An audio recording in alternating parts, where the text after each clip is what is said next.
రండి రండి రండి రండి రండి. ఎంతసేపు అని ఇక్కడే కూర్చోవాలి?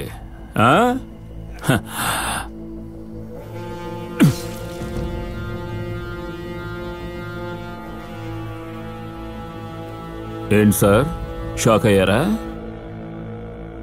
ఏంటి కొర్రమిల్లా? ఏంటి సార్, మీరు ఏదో ఒకటి పట్టుకుంటూనే ఉంటారా? ఈరోజు చేపలు, తర్వాత నేను, ఆ తర్వాత మా బావ. అన్నా, ఎవరో ఒకరిని పట్టుకుంటూనే ఉండండి మీరు. నేను కూడా ఎవరో ఒకరిని కోస్తూనే ఉంటాను. బావా, ఆయన కొడుకోయి. ఏంటి సార్, మీ కొడుకు కోయమంటారా లేక మిమ్మల్ని వేసేయమంటారా? ఎవరితో ఏం మాట్లాడుతున్నావు? ఎక్కడికి వచ్చి ఎవరి మీద చేసుకుంటారు? ఏంటి తెగ రెచ్చిపోతున్నావు? కేసు పెట్టి చదువుకున్న తెలివి నువ్వు చూపించావు. పుట్టుకతో వచ్చిన బుద్ధిరా నాది. ఇంకో 2 రోజుల్లో మా మీద పెట్టిన కేసును వాపస్ తీసుకోలేదో వాదించడానికి వకీలు ఉండడు, కేసు పెట్టిన నువ్వు ఉండవు. మీ ఇద్దరిని లేపేస్తే అప్పుడు తెలుస్తుంది నాతో పెట్టుకుంటే ఎలా ఉంటుందో. పదబావా.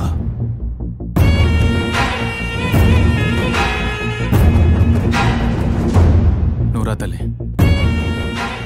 ఏంటన్నా వీడు బెదిరించే చోట మనం సంబంధాలు వచ్చి చూస్తున్నామా లేక మనం సంబంధాలు చూస్తున్న చోట వీడొచ్చి బెదిరిస్తున్నాడా? ఏమీ అర్థం కావడం లేదన్నా. ఇప్పుడు ఏం చేద్దామన్నా?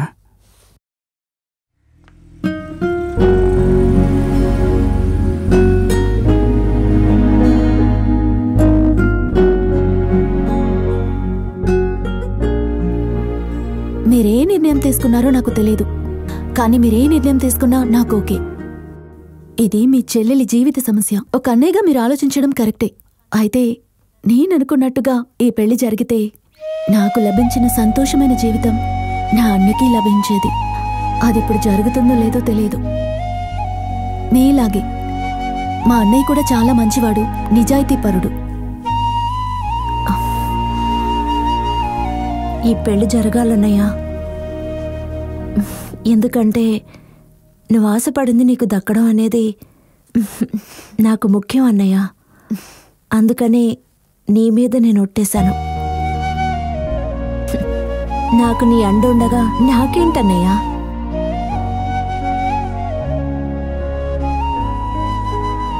ఏది వద్దంటున్నారండి?